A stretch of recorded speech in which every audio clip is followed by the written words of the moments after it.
Ever seen real combat, Doc? Or is your experience limited to what you read in medical journals between sips of your latte?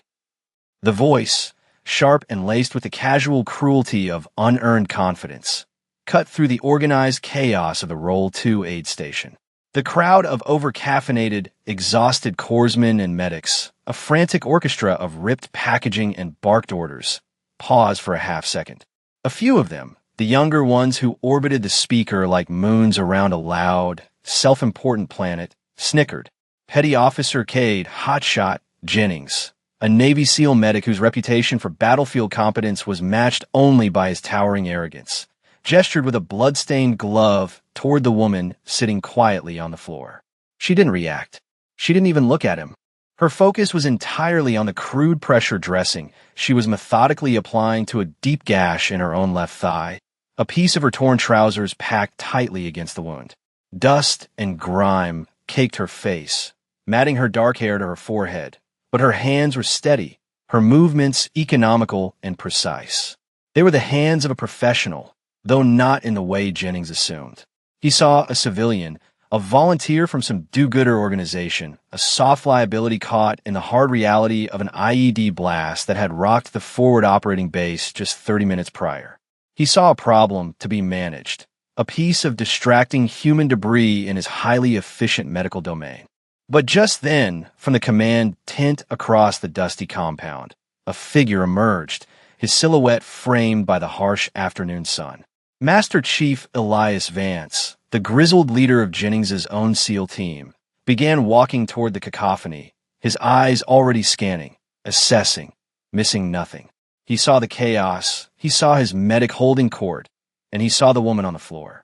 He saw her posture, the straightness of her spine despite the injury, the practiced way she secured the bandage with a knot he hadn't seen in a decade. His pace quickened slightly. He knew something was wrong with this picture, and something was profoundly right about the woman at its center. If you believe that true respect is earned in silence and proven through action, type competence below. The air in the aid station was a thick, metallic soup of blood, antiseptic, and burned cordite, a sensory assault that sent rookies reeling. For Dr. Aristhorn, however, it was just air. The ringing in her ears from the percussive shockwave of the blast had subsided into a dull hum, a background noise to the symphony of human suffering playing out before her. She finished securing the dressing on her leg, the shrapnel still buried deep in the muscle, a hot, unwelcome coal. The pain was a distant signal, a message she acknowledged but refused to prioritize. Her own body was simply another system in a room full of failing systems, and hers was for the moment stable. So she looked up, her gaze sweeping across the crowded space not with fear or confusion, but with the cool, dispassionate appraisal of a master mechanic diagnosing a dozen broken engines at once. She saw a young Marine with a sucking chest wound being ineptly managed by a panicked corpsman. She saw a soldier with bilateral leg amputations, his life bleeding out while two medics fumbled with tourniquets that were either too loose or in the wrong place. She saw Jennings, hotshot, moving with a swaggering efficiency, barking orders and making snap judgments, his competence real, but poisoned by a deep-seated need to be seen as the hero in every crisis. He was good, but his vision was narrow, focused only on the patient directly in front of him, blind to the larger, failing ecosystem of the room. He was a spotlight in a blackout, illuminating one small circle while ignoring the encroaching darkness everywhere else. He had dismissed her, insulted her, categorized her as a useless civilian. The insult didn't register as an emotion. It was merely data. It told her about him. His reliance on superficial signifiers of rank and experience, his insecurity masked as bravado, his fundamental misunderstanding of the environment they were in. He saw uniforms and job titles. She saw anatomy, physiology, and the inexorable math of trauma. While he postured, she cataloged. She noted the location of the chest tubes, the stock of 4 fluids, the type of blood available in the cooler.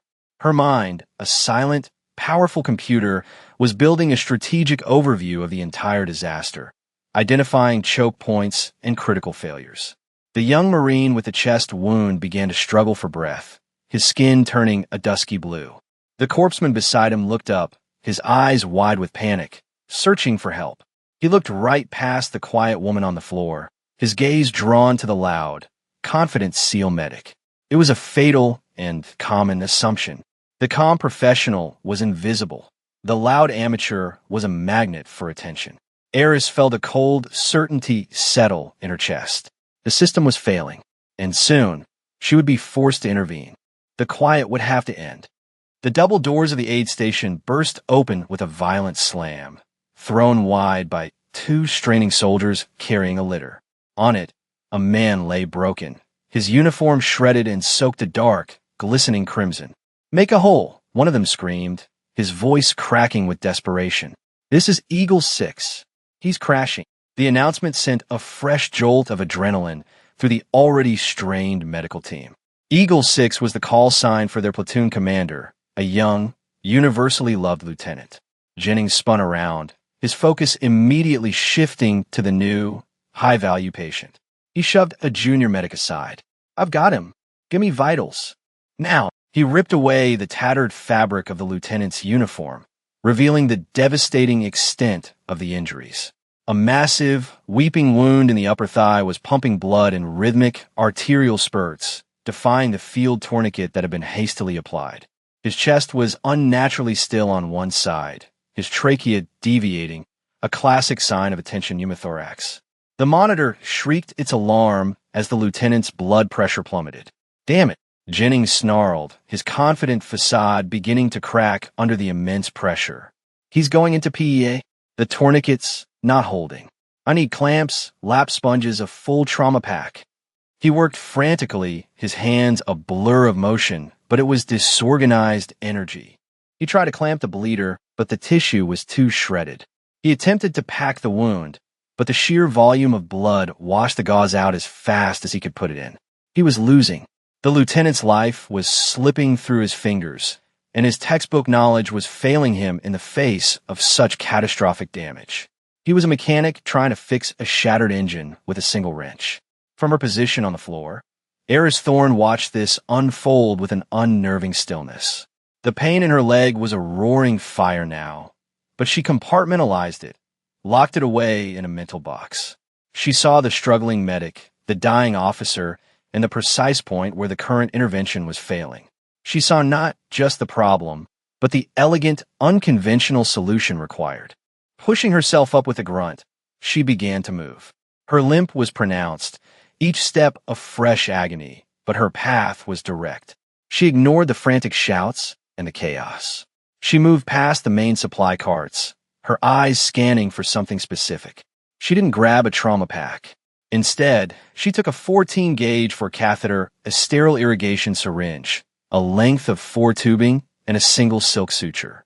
They were simple, almost random items. To the panicked corpseman who watched her, it looked like she was gathering trash. He started to object, to tell her to get out of the way, but the look in her eyes stopped him cold. It was a look of absolute, unshakable purpose. It was the look of a master who was about to go to work. The chaos had a new center of gravity, a quiet, wounded woman moving with the slow, deliberate grace of a coming storm. The entire room seemed to hold its breath, sensing that the fundamental laws of their world were about to be rewritten. The air crackled with a new kind of tension, not the tension of panic, but the tension of profound, imminent revelation. She arrived at the lieutenant's side, just as Jennings threw down a blood-soaked clamp in frustration. "I can't find the vessel. It's retracted into the fascia," he yelled at no one in particular. The monitor blared a flatline tone. Pulseless electrical activity. They had seconds. Eris didn't say a word. She didn't ask for permission. She simply knelt, placing her small collection of items on a corner of the litter. Her movements were a study in fluid dynamics, a stark contrast to Jennings's frantic energy. They were slow, deliberate, and imbued with a certainty that was almost terrifying to behold. First, the chest. Without hesitation, she located the second intercostal space in the midclavicular line. She held the 14-gauge catheter like a dart, her hand rock steady despite the agony in her own body. She didn't swab the area with antiseptic. There was no time. "What are you doing?" Jennings demanded, his voice a mixture of anger and disbelief.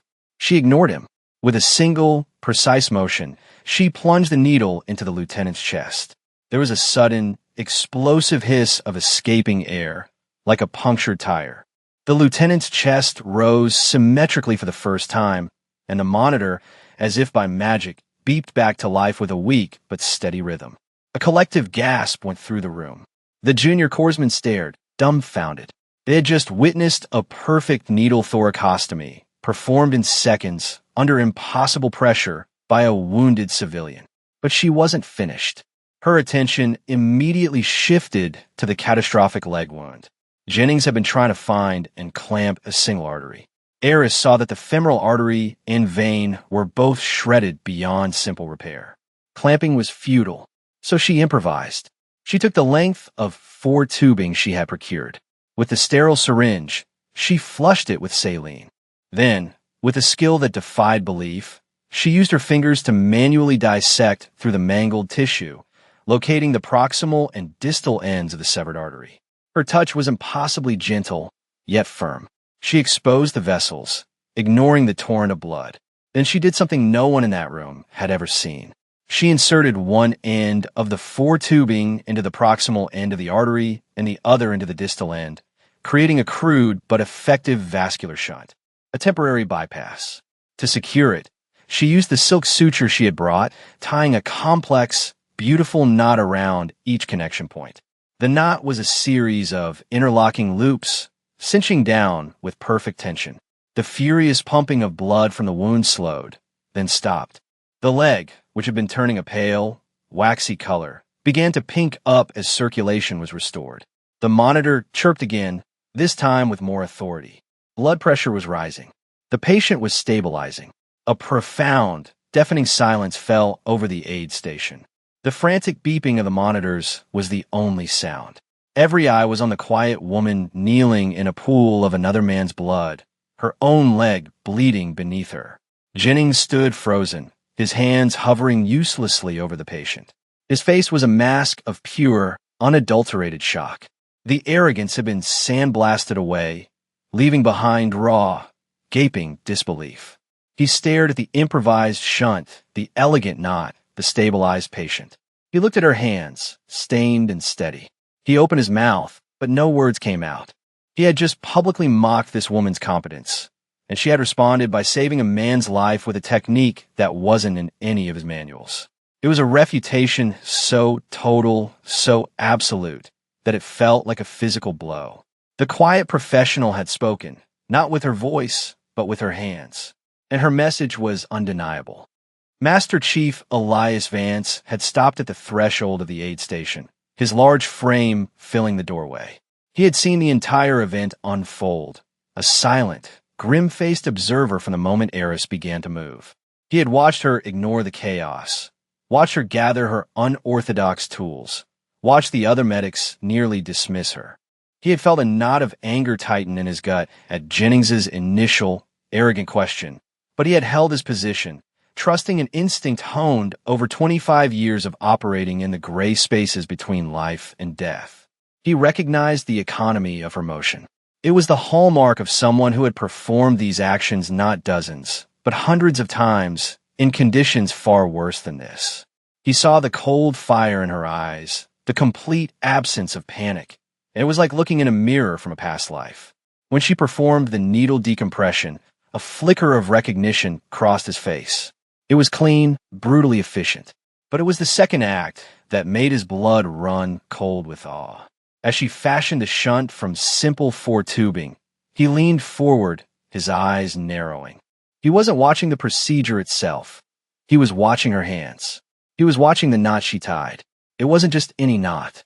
It was a Delaney loop, a modified slip knot designed for securing field-expedient vascular shunts under tension. It was a knot known for its strength, its low profile, and the fact that it could be tied one-handed if necessary. But its most important characteristic was its secrecy. The Delaney loop was not taught in any standard military medical course. It wasn't in the TCCC guidelines. It wasn't taught to Green Beret medics or pararescuemen. It was a piece of arcane, surgical artistry taught in only one place on Earth, the advanced curriculum for the surgeons of the Joint Special Operations Command's elite surgical teams. It was a trade secret, a life-saving technique reserved for the best of the best, the ghosts who operated at the absolute tip of the spear. Vance felt a memory surface, sharp and clear. A dusty night in the Hindu Kush a decade ago. A critically wounded Delta Force operator on a makeshift table. And a surgeon, calm and focused, using that exact same knot to save his leg and his life. Vance pushed himself off the doorframe and began to walk into the aid station. His steps were heavy and deliberate, each footfall on the concrete floor a drumbeat, announcing a shift in the world's order. He walked past the stunned corpsman, his eyes locked on the woman kneeling by the litter. He didn't look at the patient. He didn't look at Jennings. He looked at her. He saw the exhaustion now settling on her face, the way her body slumped slightly as the adrenaline began to recede, allowing the pain from her own wound to finally present its bill. He saw the smudges of dirt and blood, the torn trousers, the unassuming figure of a volunteer doctor. But he didn't see a civilian anymore. He saw a titan, a legend he thought had long since disappeared from the battlefield. He stopped directly behind Jennings, his shadow falling over the SEAL medic. The silence in the room was now so complete it felt solid, a physical presence pressing in on them. Vance's voice, when it came, was quiet, but it carried the weight of absolute authority. It sliced through the silence like a scalpel. "Petty Officer Jennings," he said, his tone devoid of heat but heavy with implication. "Step away from the table." Jennings flinched as if struck. He turned, his face pale, and saw the Master Chief standing over him. He opened his mouth to explain, to justify, but Vance's gaze cut him off. The Master Chief's eyes were like chips of granite, hard and unyielding. He wasn't angry. He was something far worse, disappointed. Vance then knelt beside Eris, his movements surprisingly fluid for a man his size. He ignored the lieutenant on the litter for a moment and looked at the makeshift dressing on her thigh, now soaked through with fresh blood. "Ma'am," he said, his voice now gentle, laced with a respect that was utterly baffling to everyone else in the room. "You need to let my guys look at that leg. You're losing too much blood." He then looked up, his eyes sweeping over the assembled medics who were still frozen in a state of collective shock. His gaze finally settled on Jennings. "Petty Officer," Vance began, his voice returning to its authoritative, instructional tone, the one he used when carving a lesson into the soul of a subordinate. "What you just witnessed, that procedure, is not something you can learn from a book. It's not taught to our medics. It's not taught to PJs or Army SF medics. It's a battlefield surgical intervention developed for and taught to a single type of unit."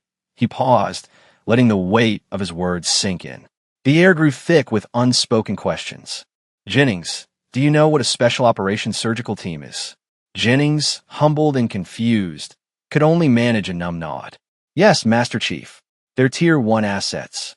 Surgeons, nurses, specialists. They deploy with JSOC units." Vance nodded slowly, his eyes still locked on Jennings, but his words were for the entire room. "They're the best trauma surgeons in the world. They operate on a razor's edge, in places you've only seen in intelligence briefs. They write the manuals that we eventually get watered-down versions of 5 years later." He then gestured with his chin toward Eris, who was now leaning back against a supply crate, her face ashen with fatigue and blood loss. "The woman you just asked if she'd ever seen combat didn't just read the book on prolonged field care, Petty Officer. She helped write it. That knot she used," he pointed to the elegant loops of the Delaney loop on the lieutenant's leg, "is taught to exactly one group of people on this planet." Vance stood up, turning to face Eris fully. He drew himself to his full height, his posture shifting from that of a combat leader to that of a soldier addressing a superior officer. In the stunned silence of the aid station, he brought his hand up in a sharp, formal salute, his arm ramrod straight, his fingers perfectly aligned. The gesture was a thunderclap in the quiet room. "Colonel Thorne," he said, his voice ringing with a profound, almost reverent respect. "On behalf of everyone on this FOB, thank you. Now let us get you to a surgeon." The reveal hung in the air, a fact so massive it seemed to warp reality. "Colonel." The title echoed in the minds of everyone present, shattering every assumption they had made. The quiet, wounded volunteer was a full-bird colonel, a Tier 1 surgeon, a living legend, and they had let her sit bleeding on the floor while they floundered. The story of the colonel on the floor spread through the forward operating bays with the speed and intensity of a wildfire. It wasn't just gossip, it was the birth of a myth. It was told in hushed, awestruck tones in the Chow Hall line, where soldiers who had only seen the chaos from a distance now learned the incredible truth. It was debated in technical detail by the aviation mechanics in the hangar, who understood the concept of an elegant, field-expedient fix. It was typed out in frantic, all-caps messages on secure forums back in the States, as the few who witnessed it tried to convey the sheer magnitude of what had happened. The legend had several names. Some called it the Delaney Loop Incident. Others called it Hot Shots Humbling, but most just called it the Day of the Colonel. The narrative was irresistible. A quiet, unassuming doctor, wounded and dismissed, reveals herself to be a surgical ghost, a master of the craft, saving a beloved officer while simultaneously schooling the cockiest medic on the continent. The details became sharper with each telling. The impossible calm, the gathering of simple items, the hiss of the decompressing lung, and the final, world-altering salute from the team's Master Chief. The story became a parable, a living lesson about the danger of assumptions. It served as a stark reminder that in the unforgiving crucible of combat, true worth is not measured by the volume of one's voice or the patch on one's shoulder, but by the quiet competence of one's hands. For Petty Officer Cade Jennings, the event was not a story. It was a seismic restructuring of his entire professional identity. The arrogance that had been his armor was stripped away, leaving him exposed and raw. He replayed the scene in his mind 1,000 times. His condescending question, her profound silence, the effortless perfection of her technique, and the crushing weight of the Master Chief salute. It wasn't just that he had been wrong. It was the scale of his wrongness that haunted him. He had mistaken a lion for a lamb and tried to lecture it on the nature of the jungle. Shame was the first wave, hot and suffocating. But beneath it, something else began to grow. It was a seed of pure, unadulterated professional respect. He had witnessed a level of mastery he hadn't known was possible. He had seen the next level of his craft, and it was embodied by the woman he had so casually insulted. The shame began to curdle into a different kind of feeling, a burning desire to understand. He didn't want to forget what happened. He wanted to learn from it. The swagger was gone, replaced by a contemplative silence that unnerved his teammates more than his old bravado ever had. He spent hours in the aid station, long after his shift ended, staring at the empty litter where the lieutenant had lain. He was deconstructing not just her actions, but his own failures. He realized his confidence had been a shield against his own ignorance. He was good at following protocols, at executing the known steps. She had shown him a world beyond the checklist, a world of deep, intuitive understanding where the rules were merely suggestions and true mastery was the ability to innovate under fire. The humbling had been public and absolute, but in its ashes, a new kind of professional was beginning to form. A day later, after Colonel Thorne's shrapnel had been surgically removed and she was resting in the small VIP section of the hospital ward, Jennings appeared in her doorway. He stood there for a long moment, his hands clasped nervously behind his back. He wasn't wearing his seal, trident, or any rank insignia. He was just in a plain t-shirt and fatigues, stripped of all his usual markers of status. He looked younger and profoundly uncertain. Thorne looked up from a medical journal she was reading, an ironic detail that was not lost on him. Her eyes were calm, appraising, showing no trace of animosity or triumph. She simply waited. "Ma'am," he began, his voice quiet, almost hoarse. "Colonel," he swallowed hard. I came to apologize. What I said to you, there's no excuse. It was arrogant, unprofessional, and ignorant. I am truly sorry." He had rehearsed a longer speech, but in her silent, patient presence, the words fell hollow and insufficient. Thorne just gave a slight nod. Apology accepted. Petty officer. Her lack of emotion was not dismissive. It was factual. The transaction was complete. But Jennings didn't leave. He lingered in the doorway, the real reason for his visit struggling to come out. "It's not just that, ma'am," he finally said, taking a hesitant step into the room. "What you did, for the lieutenant. I've been a medic for 8 years. I've been through every advanced course the Navy has to offer. I've never seen anything like that. The shunt. The knot. He trailed off, shaking his head in remembered awe. He took a deep breath. I was hoping. I was wondering if you would be willing to teach me. Not just the technique, but how you saw it. How you knew what to do when everything I knew failed. It was the ultimate act of surrender for a man like Jennings. He was not just admitting his ignorance. He was asking his vanquisher to be his mentor.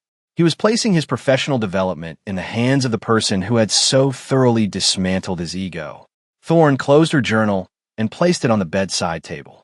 She looked at him, truly looked at him for the first time. She saw past the hotshot persona and saw the core of a dedicated medic who had been humbled into a state of genuine curiosity. She saw a teachable moment, a chance for her legacy to branch out in an unexpected direction. Get a kit, she said, her voice flat and direct, and a length of expired 4 tubing. We'll start with the fundamentals of vascular tension. A slow smile of relief and gratitude spread across Jennings's face. He nodded eagerly. Yes, ma'am. Right away, Colonel. As he hurried off, Thorne allowed herself a small, private smile. This, she knew, was how real change happened. Not through punishment or shame, but through the quiet transmission of competence. Later that week, the new head surgeon of the FOB, a Navy captain who had heard the story, came to see Thorne. In his hand, he held the actual piece of 4 tubing she had used, still tied with the 2 perfect Delaney loops. It had been sterilized and preserved. Colonel, the captain said, his voice full of respect. We're having a display case made for this. We're mounting it on the wall of the trauma bay. A reminder for every medic, nurse, and doctor who passes through here. A reminder to never judge a book by its cover. And a reminder of what's possible. The symbolic artifact was created, cementing the legend. It wasn't a trophy of her victory. It was a testament to her philosophy. A simple piece of plastic and string, representing a universe of quiet, life-saving knowledge. 1 year later, the sun beat down on a sprawling training complex in the Nevada desert, a painstakingly recreated mock village designed to simulate the complexities of modern warfare. A team of Navy SEALs was running a mass casualty drill, the culmination of a grueling 3-week training block. The scenario was brutal. An ambush, multiple casualties with complex, overlapping injuries, and the pressure of an active firefight. In the center of the chaos, directing the flow of treatment, was Petty Officer First Class Cade Jennings. But he was not the hotshot of old. The swagger was gone, replaced by a mantle of profound calm. His voice was low and steady, his instructions precise and logical. He moved with an economy of motion that was hauntingly familiar, his eyes constantly scanning the entire scene, not just the patient in front of him. A young, cocky medic, a mirror image of Jennings a year prior, was struggling with a simulated arterial bleed, his frustration mounting. I can't get control, he shouted. Jennings was at his side in an instant. He didn't shove him aside. He didn't belittle him. He placed a steadying hand on the young medic's shoulder.